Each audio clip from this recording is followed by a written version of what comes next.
Fangen wir an. Herzlich willkommen hier zu unserem ersten Mal live, wo wir unsere App vorstellen. Da gab es immer ein paar Nachfragen, ob wir das mal zeigen können, und deswegen wollten wir das heute mal möglich machen. Ich bin die Marlene von Früd, falls mich jemand noch nicht kennt, kümmere mich um die Community und auch um Marketing-Themen. Und genau, ich darf euch heute unsere App vorstellen. Das werde ich einmal auf dem Handy machen, das seht ihr gerade schon. Und dann werde ich das gleich auch nochmal am großen Bildschirm, also in der Desktop-App, zeigen. Ich plane ein paar Beete, werde euch die Funktionen vorstellen, und Fragen könnt ihr unten in den F&A, also in den Fragen- und Antworten-Bereich stellen, weil dann meine Kollegen, die im Hintergrund dabei sitzen, euch da direkt antworten können. Der Chat ist nur dafür da, dass wir euch vielleicht mal Links schicken können oder ihr euch Grüße schicken könnt, aber Fragen bitte unten in den F&A-Bereich reinschreiben. Beim iPad könnte der auch oben sein. Da müsst ihr einfach mal gucken, wo ihr das so findet. Der Webinar wird aufgezeichnet, das heißt, wenn ihr was verpasst, dann könnt ihr das euch nochmal anschauen. Wir werden das im Nachgang jetzt in der laufenden Woche dann rumschicken. Genau, und wer Früd noch nicht kennt, wir sind ja, ein junges Unternehmen, ein junges Purpose-Unternehmen, das sich zur Aufgabe gemacht hat, so vielen Gärtnerinnen wie möglich den erfolgreichen Gemüseanbau zu ermöglichen. Wenn jemand von euch gerne wissen möchte, was eigentlich so ein Purpose-Unternehmen ist, dann könnt ihr euch das mal nachlesen. Da wird vielleicht mein Kollege, der Jens, einmal den Link in den Chat stellen, wo das alles erklärt ist, was das eigentlich bedeutet. Kurz und knapp gesagt, wir sind nicht auf den großen Profit aus mit dem, was wir machen, sondern wollen wirklich Menschen dabei unterstützen, Gemüse selbst anzubauen, und das mit einem coolen Team, das auch an eine gleiche Mission glaubt und da ja für arbeitet. Ich würde dann jetzt zunächst direkt mal mit der Handy-App anfangen, weil erfahrungsgemäß immer auch ganz viele Fragen gerne reinkommen, und da möchte ich später noch so ein bisschen Zeit für haben. Deswegen fange ich jetzt an, euch die App vorzustellen. Wir haben das noch nie in diesem Live-Format gemacht, also verzeiht mir, wenn ich mal was vergesse irgendwie zu zeigen oder so, dann stellt einfach die Frage in den Chat, und dann kann ich später nochmal gucken, dass ich darauf nochmal zurückgehe und mit euch dann nochmal drüber schaue. Also hier sind wir gerade in der Handy-App. Das ist quasi der Bildschirm, der sich öffnet, wenn wir anfangen, wenn wir die App öffnen. Unten sehen wir auch mit dieser grünen Fläche, dass wir gerade im Bereich Pflanzen sind. Da können wir oben, ich erkläre jetzt erstmal kurz, was wir hier sehen. Oben links kommen wir zum Lexikon, oben rechts zum Profil. Hier auf der Startseite in diesem Suchfenster kann man ganz direkt nach Pflanzen suchen. Wenn man zum Beispiel was zur Tomate wissen möchte, hier zur Stabtomate, komme ich innerhalb von einer Sekunde zu den wichtigen Informationen, die ich dafür brauche. Einmal hier der ganze Zeitraum für Voranzucht, Pflanzung und Ernte. Ich kann aber auch schauen, was sind eigentlich gute Nachbarn für Tomaten oder auch schlechte Nachbarn, und kann mir da auch Anleitungen als Erinnerung speichern. Wenn ich zum Beispiel ans Vorziehen erinnert werden möchte, weil ich das öfters mal vergesse, kann ich hier auf diese Glocke klicken, und wenn die grün ist, dann habt ihr auf jeden Fall die Erinnerung für euch gespeichert. Dann gibt es noch ganz viele Sorten zu den Tomaten. Da werde ich gleich nochmal mit euch drauf schauen, allgemein auf dieses Thema Pflanzen, wenn wir uns das Lexikon anschauen. Und hier unten könnt ihr auch mit einem Klick zur Community kommen, wenn ihr Fragen habt, genau, die ihr gerne an ganz viele andere Gärtnerinnen stellen wollt. Zur Community komme ich gleich nochmal. Ich würde jetzt erstmal mit euch nach und nach diese ganzen Menüpunkte durchgehen, und dann schauen wir uns die auch nochmal an. Also, da kommt ihr einfach schnell zu den Pflanzeninfos, die ihr braucht. Dann findet ihr hier eure Pflanzen. Ich habe da ein paar schon ausgewählt, könnt ihr aber für euch immer noch bearbeiten. Da seht ihr, da sind die ganzen Pflanzen, die wir so haben, die ganzen Arten. Wenn ihr davon zum Beispiel einfach welche gerne anbaut oder gerne esst, dann könnt ihr euch die alle speichern. Das heißt nicht, ihr müsst die direkt anbauen, aber so könnt ihr auch hier mit einem Klick ganz schnell zu euren Informationen kommen, die ihr braucht. Also ich habe jetzt hier bei den Pflanzen einfach auf das Gemüse geklickt. Das sieht man jetzt nicht, die Klicks, aber genau. Und dann bin ich da hingekommen. Dann finden wir hier noch für uns empfohlene Artikel. Das können auch Podcasts sein, die gerade rausgekommen sind, je nachdem, wofür wir uns so interessieren.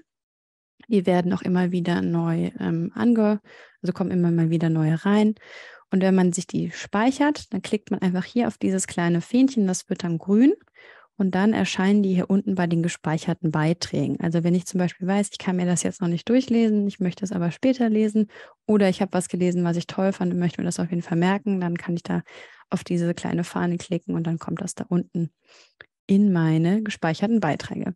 Dann gibt es auch noch die Highlights der Woche. Da sind öfters mal Podcast-Folgen oder auch neue Artikel, die man hier auch immer findet. Also ist besonders diese erste Seite, der Bereich Pflanzen, sehr so zum Durchgucken da und schnell, um Informationen zu bekommen.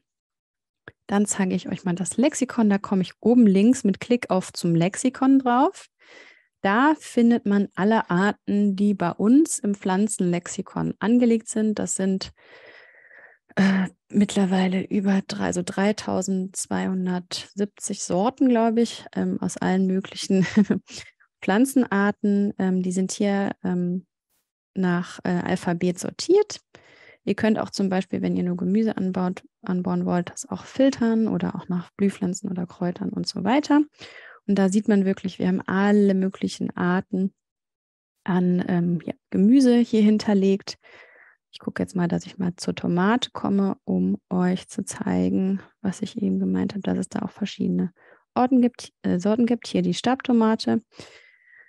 Da finde ich dann mit Klick darauf die ähnlichen Informationen, die wir auch eben über die Startseite bekommen haben, dann zum Beispiel auch den Pflanzabstand und so weiter. Aber das ist ja auch nochmal mit jeder Sorte unterschiedlich. Wenn ihr hier oben rechts auf Sorten klickt, was da oben rechts grün steht, dann findet ihr alle Sorten, die bei uns hinterlegt sind. Wenn übrigens eine Sorte nicht hinterlegt ist, wenn ihr die oben sucht, dann könnt ihr die auch selber anlegen. Das heißt, alles, was ihr anbauen wollt, könnt ihr auf jeden Fall auch anlegen.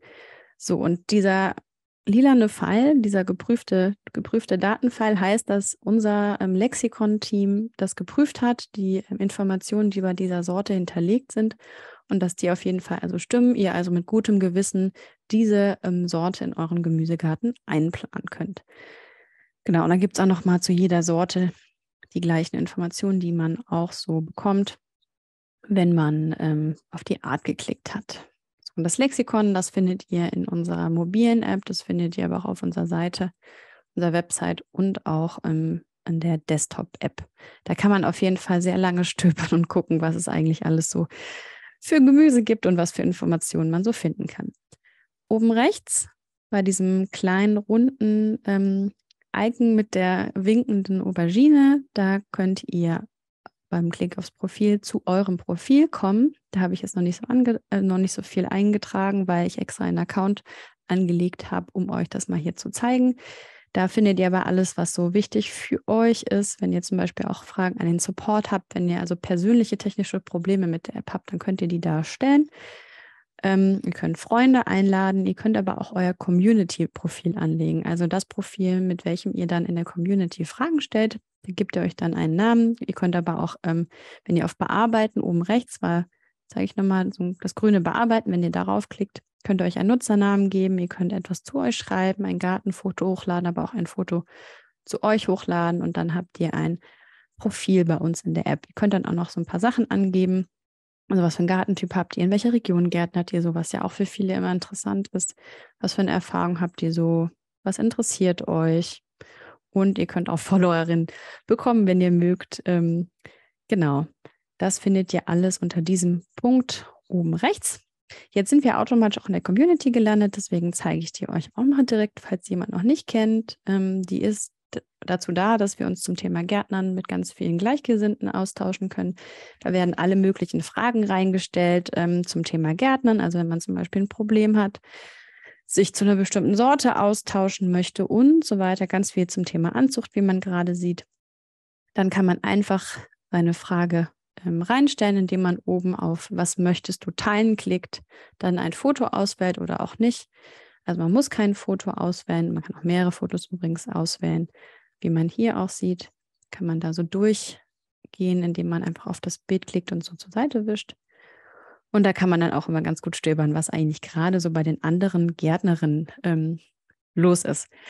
Genau, hier sieht man auch bei der Karin B., die hat auch kein Bild hochgeladen. Da kann man einfach auch so die Frage stellen, wenn man kein Foto zur Hand hat.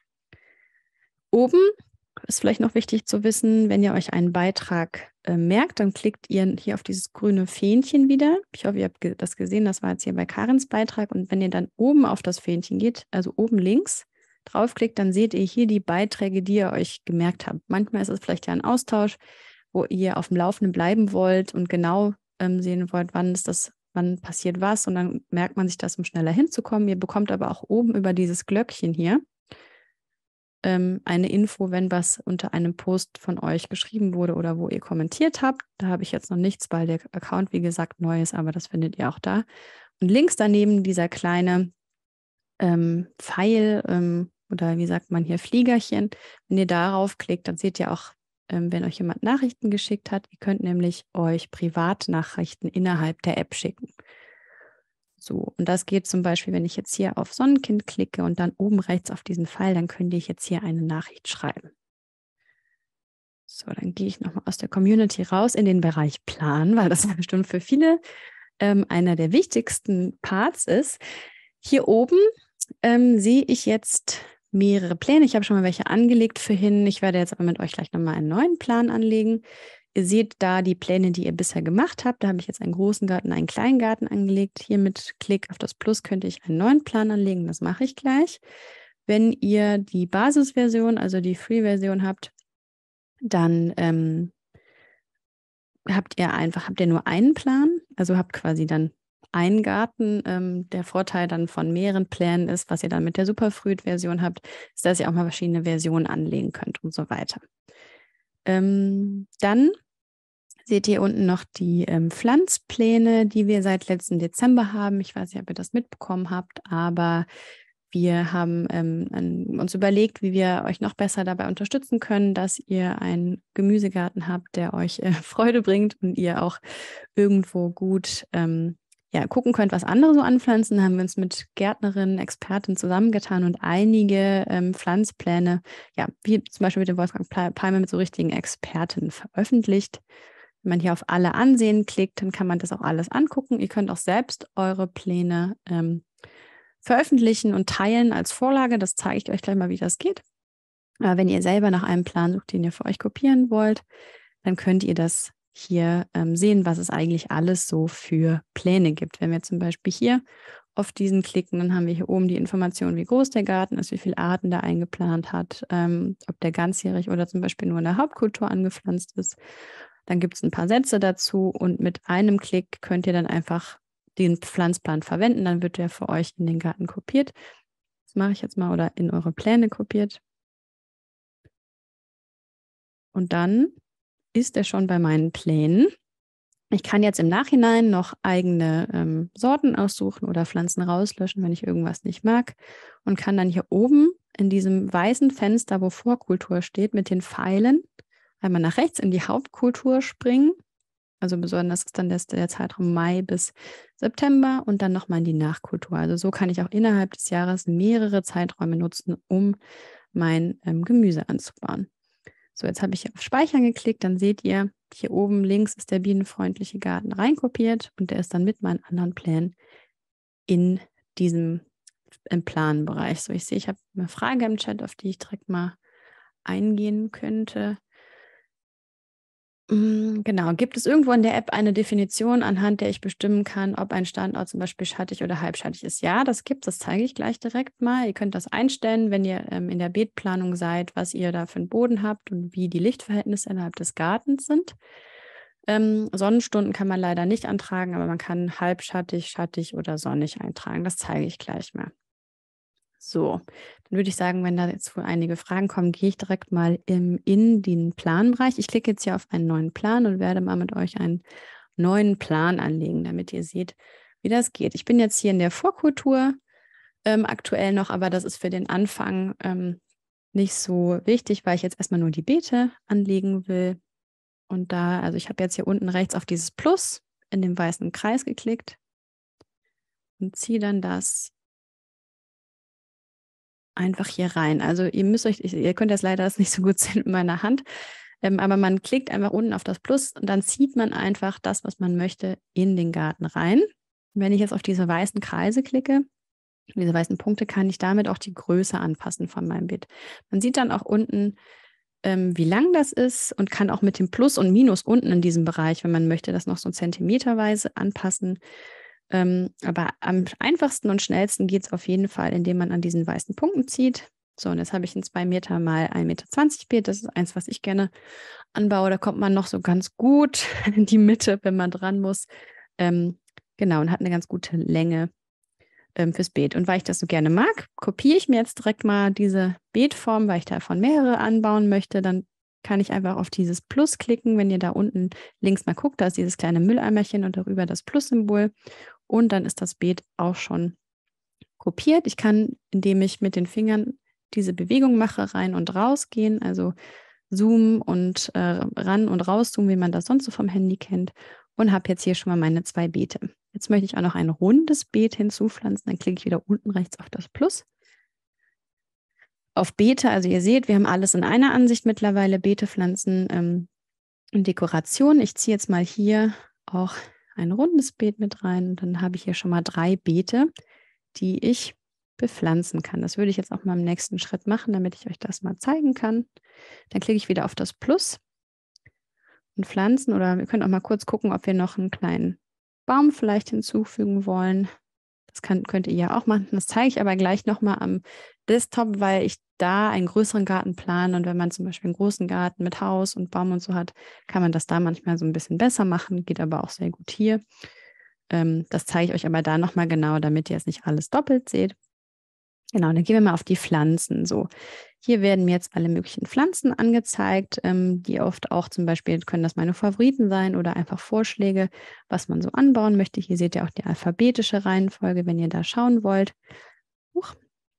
Und ich fange jetzt einfach mal an mit einer Erdbeere. Die ziehe ich auch einfach wie das Beet in den Plan, indem ich auf die Erdbeere klicke und die dann einfach so halte und rüberziehe.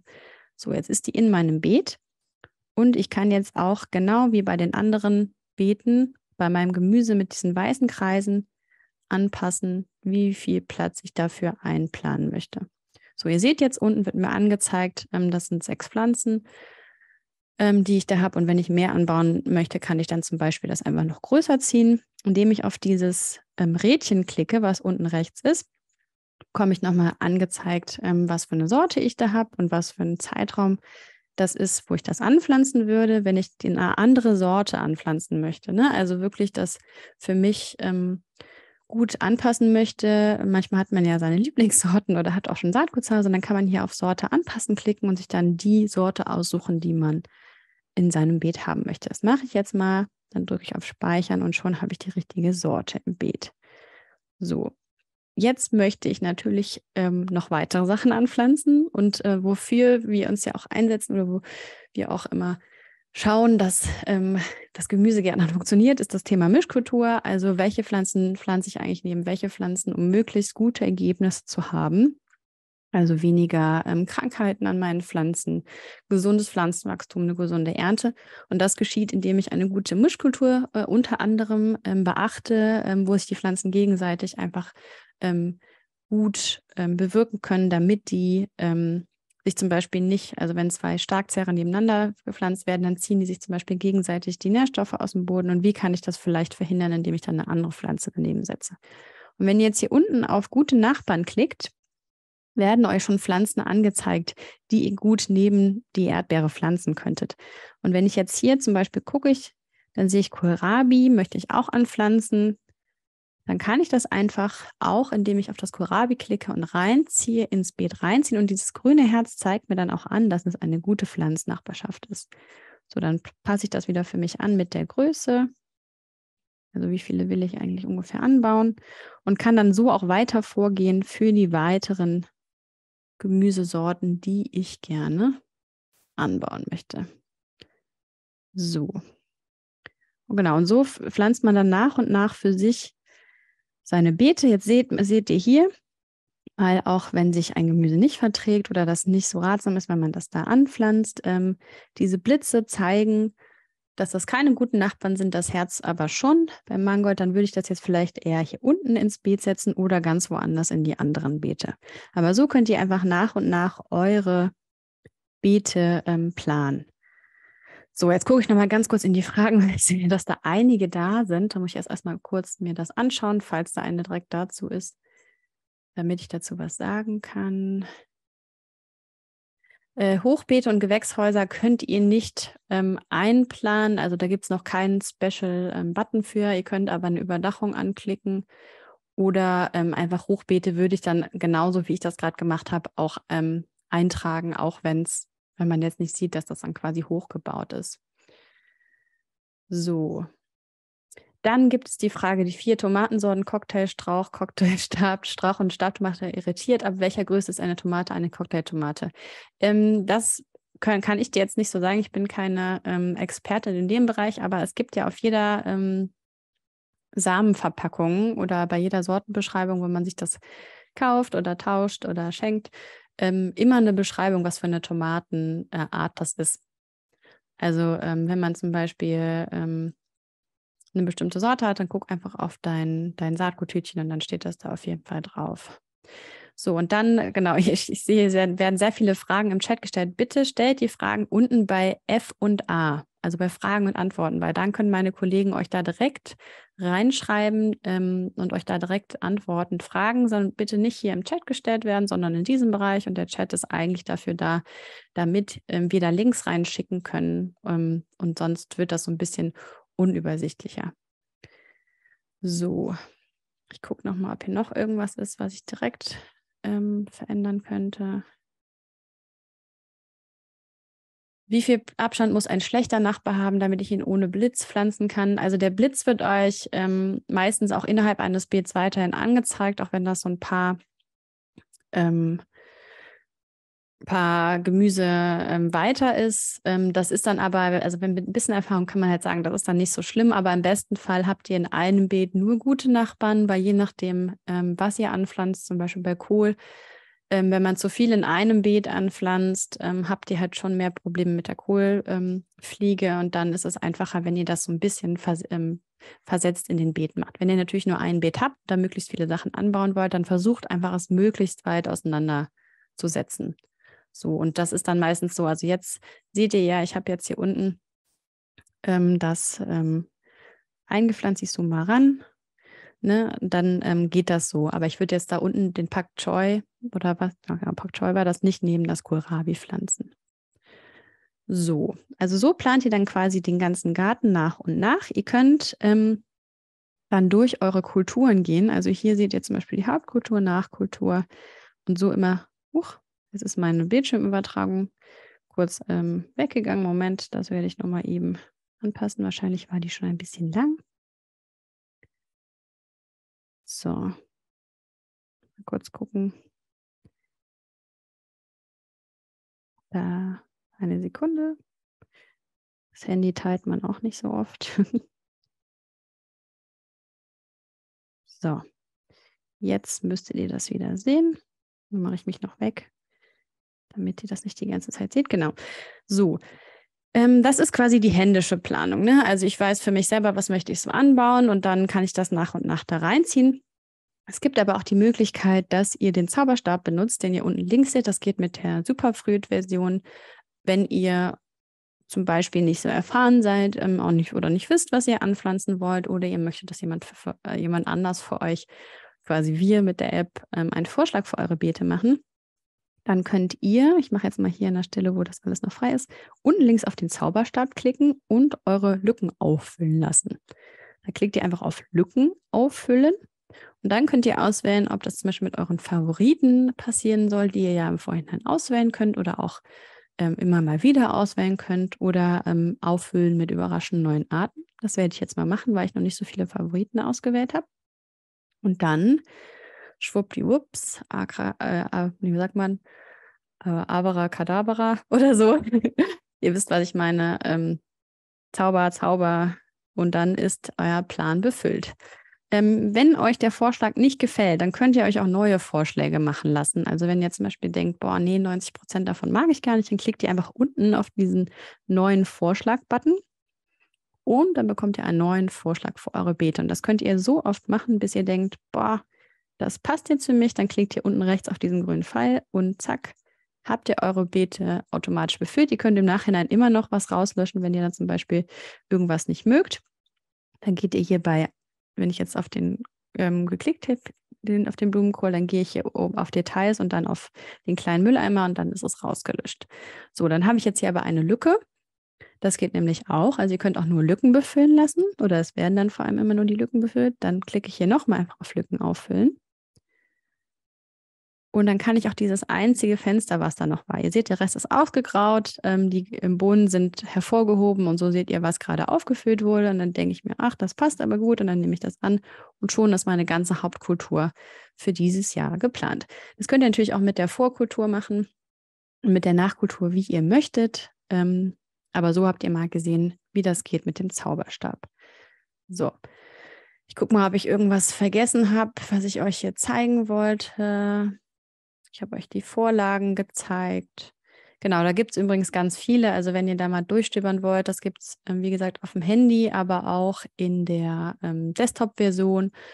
Da findet ihr alle Vorlagen und da könnt ihr dann auch wirklich mal durchstöbern. Da gibt es dann zum Beispiel für Wintergemüse von einem Wintergemüse-Experten oder für No-Dig-Beete, also Gärtnern ohne Umgraben und so ganz viele verschiedene Pflanzpläne. So, ich speichere jetzt mal hier meinen Plan als neuer Plan. Das ist jetzt der quasi, den ich gerade geplant habe. Und da wird mir dann auch eine Voransicht angezeigt. Und wenn ich jetzt auf weitere Optionen klicke, könnte ich auch noch alles Mögliche anpassen. Also Licht und Boden. Ich zeige euch gleich einmal auf dem Desktop, wie ich das da mache.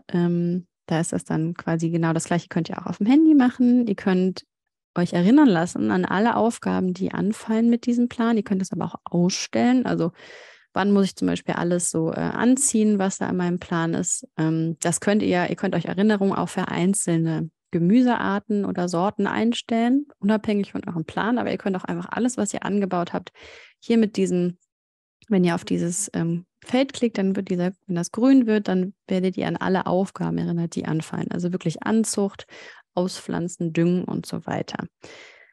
Genau, dann gibt es noch die Saisonübersicht, die werden wir uns gleich auch angucken. Da könnt ihr auch ein- und ausstellen, ob ihr wollt, dass alles Gemüse, was ihr in diesem Plan habt, da angezeigt wird. Und dann könnt ihr auch noch den Pflanzplan dazu veröffentlichen. Das war das, was ich eben erzählt habe. Aber also wenn ihr wollt, dass das eine Vorlage ist, die alle möglichen Gärtner nutzen können, dann klickt ihr hier auf Pflanzplan veröffentlichen und könnt dann da Schritt für Schritt durchgehen. Da werdet ihr durchgeleitet und dann wird euer Pflanzplan veröffentlicht.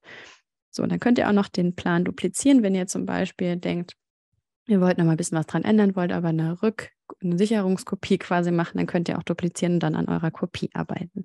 Und ihr könnt den Plan natürlich auch löschen.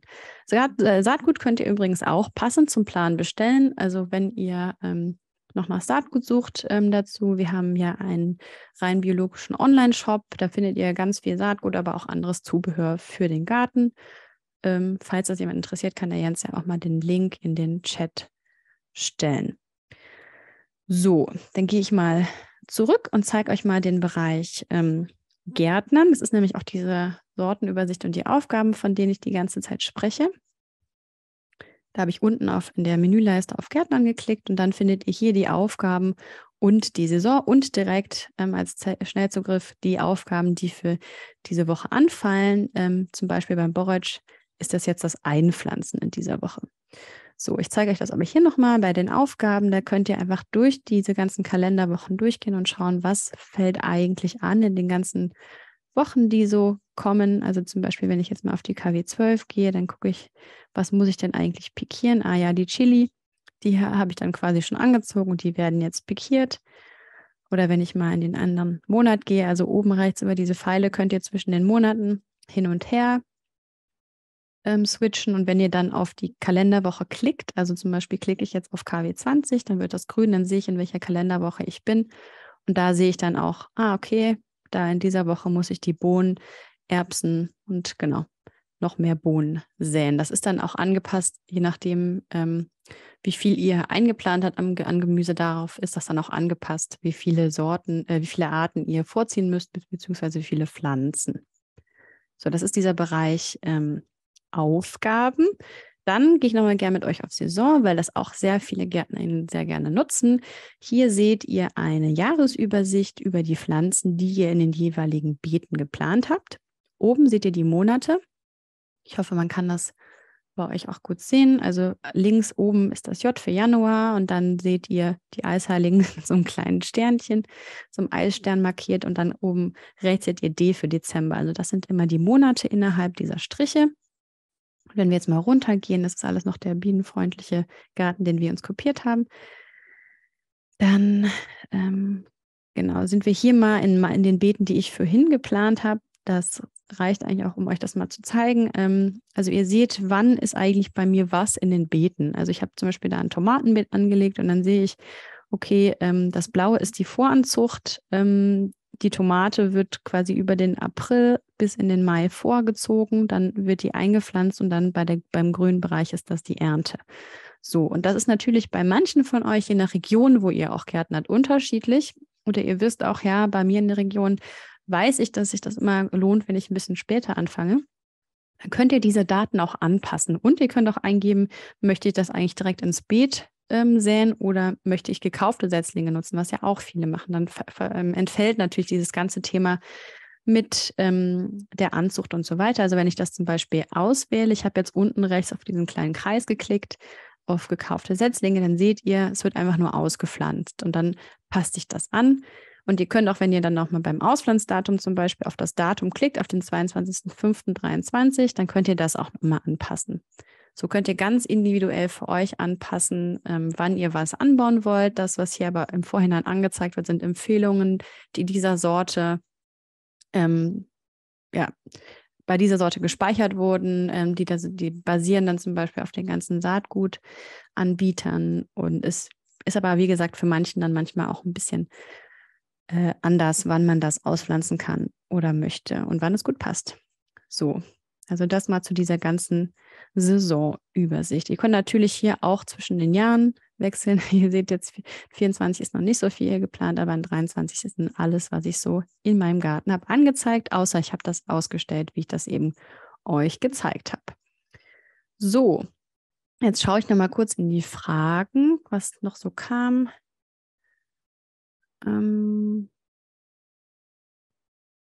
So, ich glaube, hier gibt es gerade, ja, es gibt einige Fragen.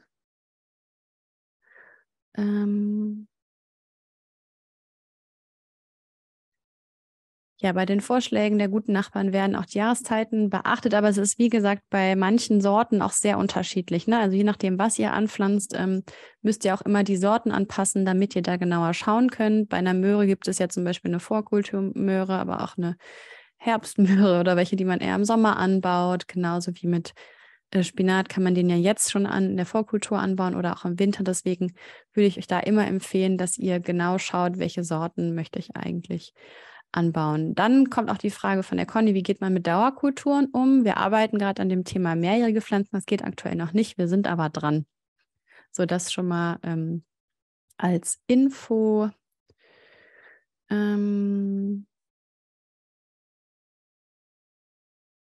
Bei den Vorjahrespflanzungen beim Zauberstab, ob es berücksichtigt wird, das weiß ich gerade gar nicht. Vielleicht hat der Steffen da eine Antwort, der im Hintergrund sitzt. Aber wie gesagt, bei diesem ganzen mehrjährigen Thema sind wir gerade noch dran, dass man da genau schauen kann. Dann, Johannes fragt, ich erweitere meine Frage noch, wie funktioniert das Plan mit der Vor- und Nachkultur genau und wie funktioniert ein Jahreswechsel bzw. der Wechsel zur neuen Saison? Ich hoffe, du hast das verstanden, wie ich das gezeigt habe, sonst zeige ich das nochmal ganz kurz hier in dem Plan, den wir eben gemacht haben. Also du hast, ich klicke dann übrigens einfach auf den Plan drauf und dann siehst du hier ja oben rechts, in welcher Kultur ich gerade bin. Und da kann ich oben rechts dann auf die Pfeile einfach klicken, um innerhalb des Jahres in den Kulturen zu springen. Und wenn ich dann zum Beispiel in das nächste Jahr gehen möchte, kann ich das auch tun. Es ist wieder weg. Genau, also oben rechts kann man einfach hin und her switchen. So, ich gucke mal, ob ich das nochmal einblenden muss, um euch die letzten Fragen zum Handy zu beantworten. Wenn man mit der kostenfreien Version anfängt, kann man dann das problemlos in die gekaufte Version übergehen, also das Übertragen. Ja, das ist gar kein Thema. Also ihr könnt einfach die normale Free-Version nutzen und wenn ihr dann Superfruit nutzen wollt, könnt ihr das einfach upgraden. Alle Daten werden übernommen, es geht nichts verloren. Also das ist kein Problem. So, gut. Ich glaube, dann wären das die Fragen zum Handy. Ihr könnt auch gleich noch welche zum Handy stellen, da kann ich später nochmal drauf gucken. Oder auch meine Kollegen Jens und Steffen, die beantworten eure Fragen ja auch. Und wie gesagt, versucht eure Fragen hier im F&A-Bereich zu stellen, damit wir da eine Übersicht behalten können. So, dann werde ich euch jetzt mal die Version am Desktop zeigen. Wir haben jetzt ja auch schon 37, damit ihr das auch noch ein bisschen sehen könnt. So, dann zeige ich euch jetzt mal die Früd Desktop App. Übrigens kommt diese Woche auch die Info dazu, dass es die Hochkant-Version fürs iPad jetzt ab dieser Woche gibt. Also falls jemand von euch gerne mit dem iPad plant, geht das dann auch ein bisschen angenehmer, also ist mehr angepasst aufs iPad. So, jetzt zeige ich euch nochmal kurz die ganzen Menüpunkte hier in der Früd-App. Hier ist es so, dass ihr euch über www.früd.app einloggen könnt. Da seht ihr oben rechts den Bereich, der heißt Login. Da klickt ihr drauf, da könnt ihr euch registrieren, wenn ihr noch nicht registriert seid oder euch einfach einloggen. So, und dann seht ihr hier bei Plan die ganzen Pflanzpläne, die ihr schon habt oder wenn ihr einen neuen anlegen wollt, auch den neuen Plan. Darunter sind auch die Pflanzpläne als Vorlagen, wie wir das auch eben in der Handy-App gesehen haben. Da könnt ihr auf alle Ansehen klicken, um die euch alle anzuschauen. Und ihr seht zum Beispiel auch diese mit diesem Icon empfohlen von Früd. Das sind die wir mit Experten zusammen entwickelt haben. Hier seht ihr zum Beispiel auch mein Freiland-Tomatenbeet, was ich angebaut habe und auch die Pflanzpläne, die andere für euch veröffentlicht haben. So, da lohnt es sich auf jeden Fall mal durchzugucken und dann findet ihr da auch die gleichen Informationen wie in der App. Das Lexikon sieht so aus in der Desktop-App. Das ist auch ganz praktisch, weil ihr da eine ganz gute Übersicht habt. Ihr seht hier diese kleinen Herzchen, da könnt ihr zum Beispiel für euch die Favoriten setzen. Das ist also auch sehr angenehm, wenn ihr viele Favoriten euch merken wollt oder also viele Pflanzen als Favoriten angeben wollt, dann könnt ihr das auch gut in der Desktop-Version machen, weil ihr da einfach einen größeren Bildschirm habt. Und ihr könnt es auch hier alles nochmal für euch sortieren, wenn ihr eine bestimmte Sachen habt, die ihr besonders gern anbauen wollt. Hier findet ihr auch zum Beispiel eure Favoriten, die ihr habt oder Sorten, die ihr selbst angelegt habt. Ich habe jetzt noch keine mit diesem Account angelegt, aber das würdet ihr dann hier auch finden. So, und der Bereich Planen, da schauen wir jetzt nochmal drauf, damit ich mit euch mal einen Garten am Desktop planen kann. Ich mache das sehr gerne am Desktop, weil ich die letzten Jahre immer auf einem 100 Quadratmeter Acker gegärtnert habe und das für mich dann viel angenehmer war, das auf dem Desktop zu machen. Ich habe jetzt einfach auf das Plus geklickt, auf ein neuer Plan, genauso wie beim Handy. Hier ist es jetzt so, dass ihr auf der rechten Seite die ganzen Beetformen zum Beispiel habt und eure Pflanzen. Beim Handy war das ja unten. Das seht ihr jetzt hier zum Beispiel noch mal ein bisschen übersichtlicher. Und hier können wir das auch so machen, dass wir auf das Beet klicken und das dann einfach in den Plan ziehen. So, und dann könnt ihr hier links auf der Seite zoomen, rein und raus zoomen, also je nachdem, wie nah ihr das sehen wollt. Ihr könnt das aber auch wenn ihr so ein Touchpad habt oder mit der Maus scrollen einfach und rein und raus zoomen. Und dann könnt ihr unten auch die Länge zum Beispiel einfach anpassen. So, ich mache jetzt einfach mal ein paar Beete hier rein, damit wir ungefähr so einen etwas größeren Garten haben, damit ihr mal sehen könnt, wie das dann aussehen kann. Vielleicht mache ich das nochmal ein bisschen länger. Also das könnt ihr auch alles übrigens auch schon, wenn ihr Pflanzen drin habt, könnt ihr das auch anpassen. Dann müsst ihr die Pflanzen natürlich nochmal anpassen, aber das kann auch alles noch im Nachhinein verändert werden. So, und ich werde jetzt einfach mal ein paar Beete in diesen Garten ziehen.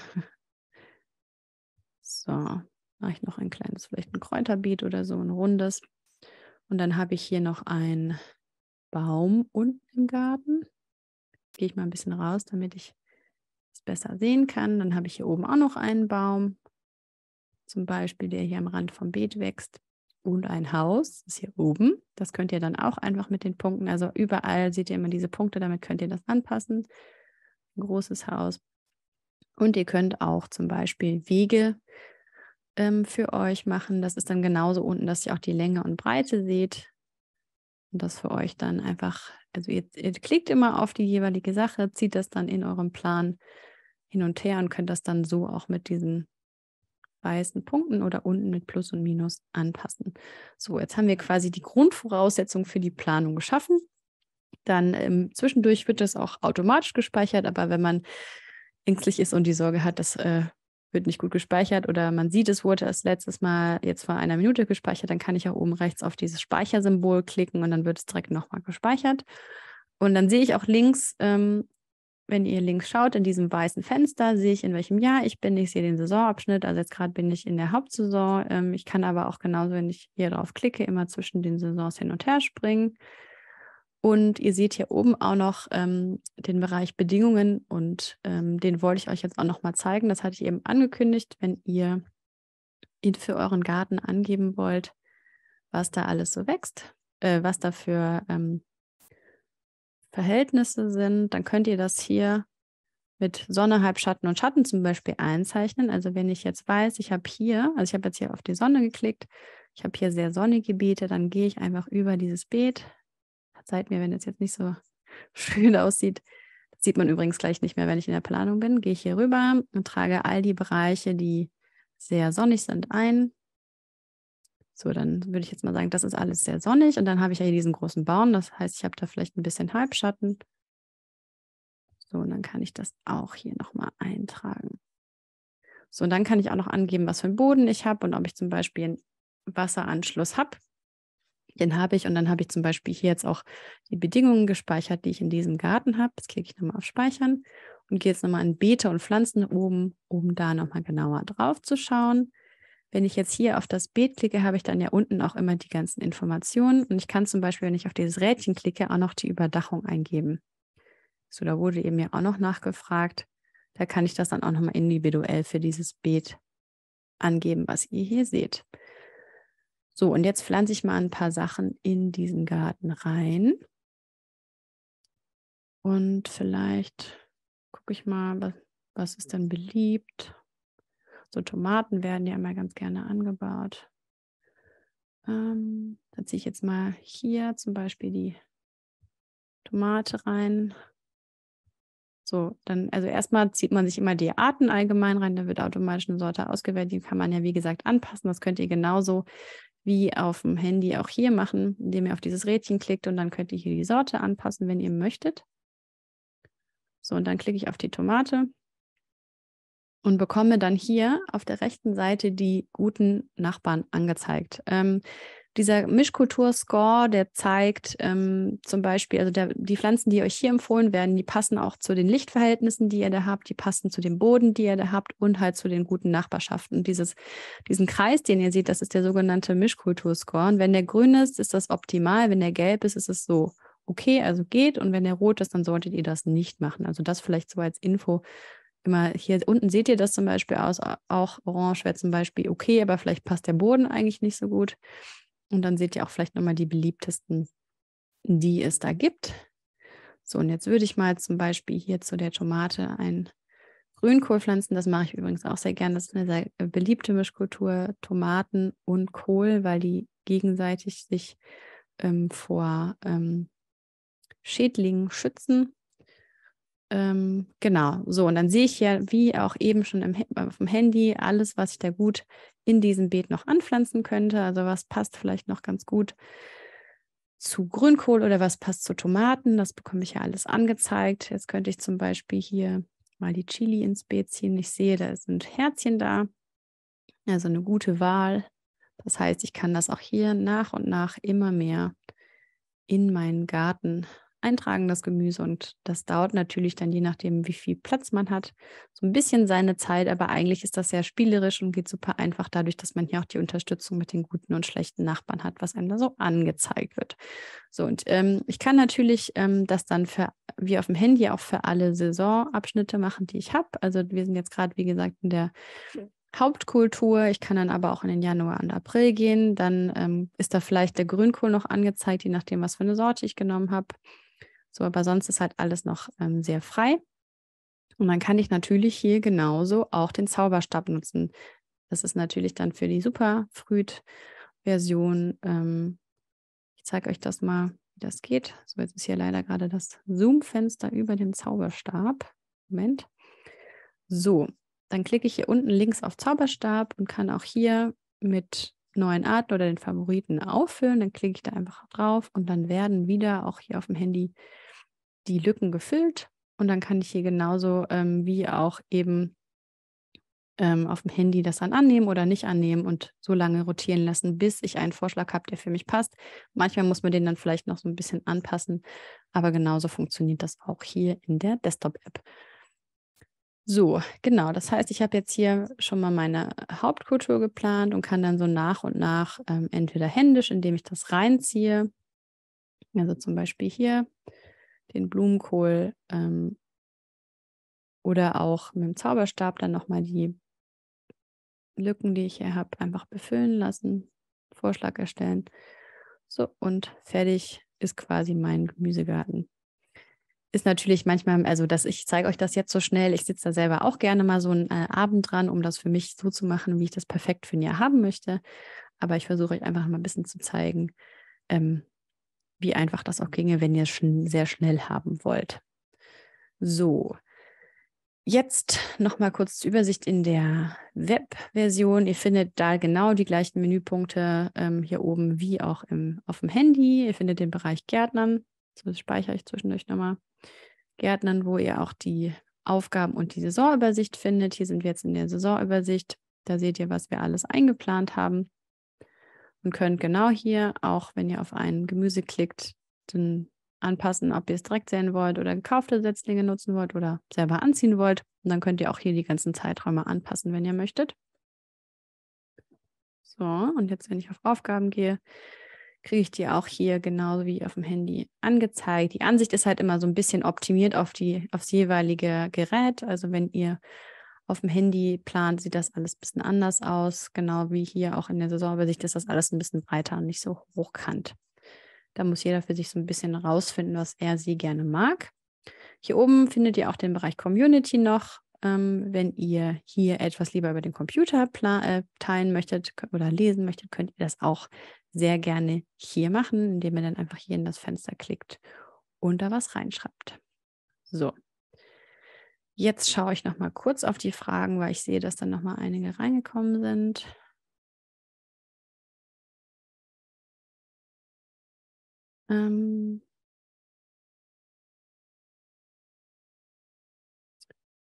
Okay, ich muss mal gucken, welche hier noch offen sind, weil einige Fragen reinkamen und ich noch nicht sehe, welche jetzt gut beantwortet wurden. Also wenn ihr irgendwelche Fragen habt, die speziell für euren Account sind, also wenn sich zum Beispiel was nicht öffnet oder immer ranzoomt und ihr nicht rauszoomen könnt oder so, dann schreibt bitte an support@früd.app. Wir können auch gerne nochmal die Mailadresse hier in den Chat stellen, weil da können wir uns dann euren Account genau anschauen. Ich habe hier keine Ansicht auf eure Accounts. Und das ist immer vielversprechender, wenn es um die Problemlösung von euren eigenen Problemchen geht. Wir sind auch übrigens sehr schnell. Also der Anton, der da sitzt, der ist mit vollem Herzen dabei und kümmert sich da um eure Fragen. So. Genau, dann gab es auch nochmal so die Thematik mit Superfrüd, weil wir auch manchmal, also vielleicht noch ein paar Sätze dazu. Das ist die Bezahlversion, die wir haben, die sich auf ein paar Features beschränkt. Welche genau findet ihr auch zum Beispiel auf unserer Preisseite? Wenn ich die jetzt aufzähle, kann man sich das vielleicht nicht so gut merken. Also Jens, wäre das super, wenn du die nochmal reinschreibst, die Seite, wo man genau gucken kann, welche Features kostenlos sind und welche nicht. Auf jeden Fall, der Beetplaner ist komplett kostenlos für euren einen Plan. Wenn ihr dann sagt, ich möchte jetzt aber mehrere Gärten anlegen, dann könnt ihr das nur mit Superfrüd. Die Community und auch das Lexikon ist alles frei, weil wir wollen, dass alle mit uns gärtnern können sollen. Ne? Also nur die Extras, sage ich mal, die Kosten. Und das können wir auch leider anders nicht regeln, weil wir eine junge Firma sind, die sich irgendwie finanzieren muss, damit wir auch weiter so arbeiten können, wie wir wollen und auch sollen, damit mehr Leute gärtnern können. Und das geht halt leider nicht, wenn wir nicht ein bisschen was quasi dafür berechnen, für das, was wir da tun.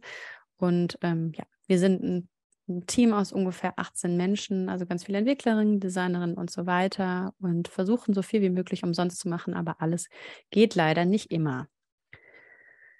So, dann gab es noch die Frage mit den Himmelsrichtungen. Genau, ich glaube, die wurde schon beantwortet. Das geht ja leider nicht. Und ich sehe gerade, dass der Jens leider nicht allen hier im Chat schreiben kann, wenn man eine Website reinposten möchte, sondern nur, wenn man im Chat was gefragt hat. Das ist wahrscheinlich eine Funktion, die diesem Webinar ein bisschen anders ist. Also, ihr findet alles auf unserer Website, was ihr eigentlich wissen müsst zum Thema. Das kann ich euch eigentlich vielleicht auch mal kurz zeigen. Dann könnt ihr das auch mal sehen. Dann zeige ich euch das jetzt alles mal und dann könnt ihr sehen. Oder jemand von euch, schreibt der Jens gerade, wenn jemand von euch in den Fragenbereich eine Frage zu Superfruit stellen könnte, wäre das ganz lieb, weil dann kann der Jens das da rein posten. Dann könnt ihr das alle sehen. So. Ich gucke jetzt noch mal weiter, was für Fragen da noch so da sind, noch offene gibt.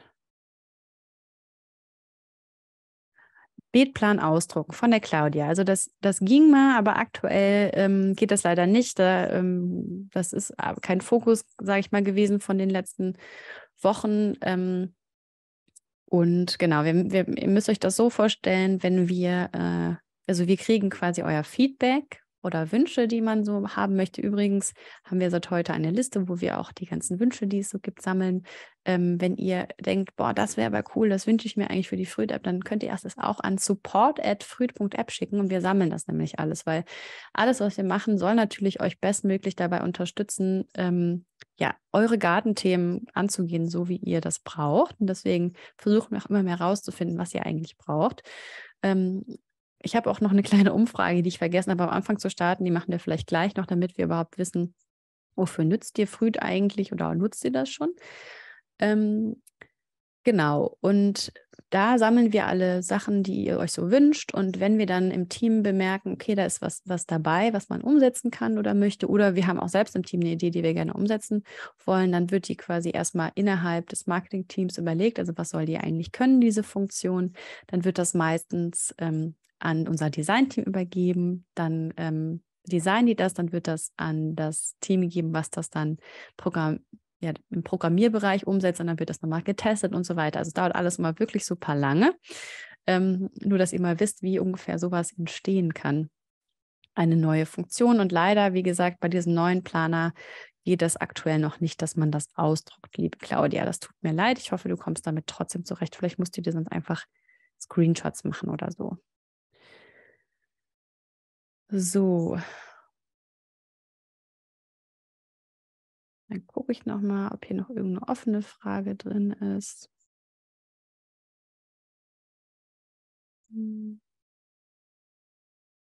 Ich glaube, also die Monika hat noch gefragt, wo finde ich das Gärtnern ohne Beete? Die Frage verstehe ich leider nicht so genau. Also vielleicht könnte da nochmal der Jens drauf schauen, ob er dazu was weiß. Aber wenn du meinst zum Beispiel, wenn du keine Beete eingeplant hast und dann trotzdem Gemüseinformationen haben möchtest, dann findest du ganz viel bei uns im Lexikon. Du kannst auch die Pflanzen bei deinen Favoriten speichern und dann immer gucken, was zum Beispiel gerade zu tun ist, die Aufgaben speichern und so weiter. Das geht auch ohne, dass du das in deinen Beeten geplant hast. So, ich glaube, das sind dann die Fragen, die hier noch da waren. Dann stoppe ich mal eben die Freigabe von diesem Beet und ich zeige euch nochmal ganz kurz unsere Website, damit ihr die gesehen habt, falls ihr da noch irgendwas nachgucken wollt zu diesem Thema der ganzen Funktionen und so.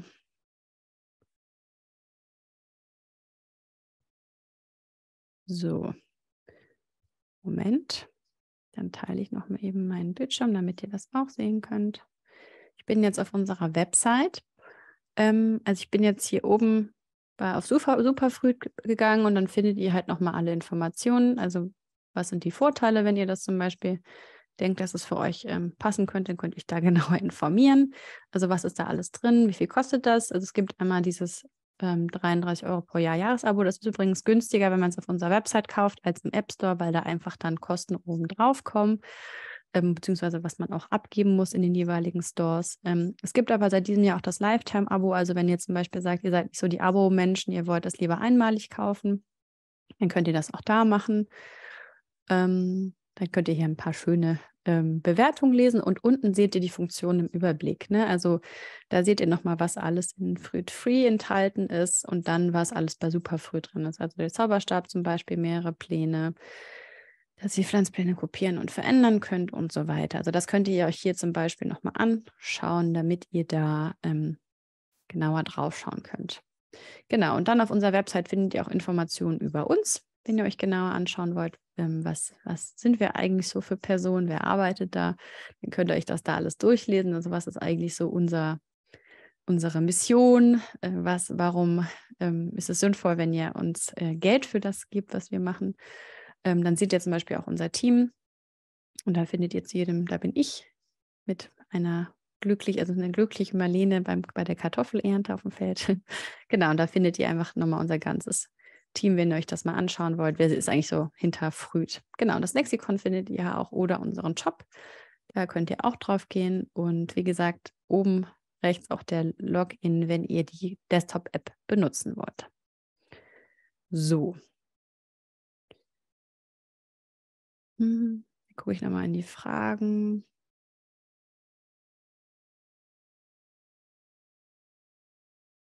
So.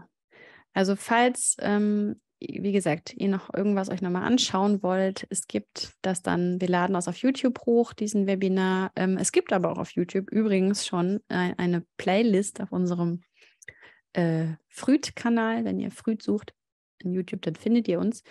Die heißt, glaube ich, auch Früht-App oder was man mit der Früht-App alles machen kann. Und da ist alles nochmal, was ich heute erzählt habe, vielleicht ein bisschen schneller erklärt. Also ich habe Videos zu jeder Funktion gemacht. Also wirklich alles, was man mit Fruit machen kann, findet ihr da in einem Video. Also auch auf dem großen Screen gibt es ein Video für, also wie kann ich eigentlich auf dem großen Bildschirm am Desktop planen, aber ihr findet auch Videos zum Thema Pflanzpläne. Also wie kann ich eigentlich dann diese Vorlagen anderer Gärtnerinnen nutzen?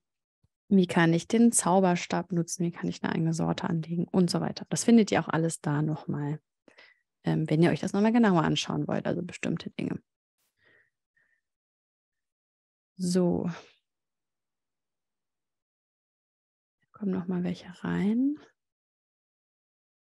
Ein paar Fragen. Ulrike schreibt, ich kaufe sehr gerne von privaten Anbietern. Ich denke mal, du meinst Saatgut, die vor allem alte und regionale angepasste Sorten haben, die ich bevorzugt anbaue. Ich führe bisher eine Excel-Liste, aber schön wäre natürlich eine entsprechende Option in der App. Ich frage mich, was du genau damit meinst. Also man kann natürlich alle Sorten, die bei solchen Anbietern zu haben sind, auch in der Früht-App hinterlegen.